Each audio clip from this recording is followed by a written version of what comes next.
అబ్బాయి,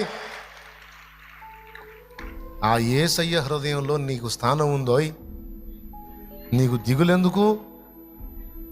అమ్మాయి, ఆయన గుండెల్లో నీకు స్థానం ఉందిరా తల్లి, నీకు దిగులెందుకు?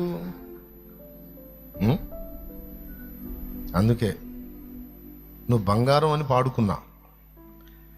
కాళ్ళ కింద నలిగిన గాని మల్లె పరిమళం మారేన, ఎలికలెన్ని తిరిగిన గాని బంగారు కోవెల,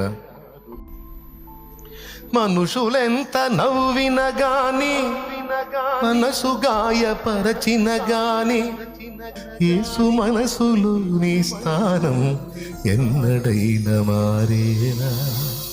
ప్రభువు నిన్ను వీడేనా? ఇప్పుడు నీకు గొప్ప ఏందమ్మా? యేసు నీ జీవితంలోకి ఎప్పుడు ఎంటర్ అయ్యాడు, అప్పుడే నీకు గొప్ప స్టార్ట్ అయింది.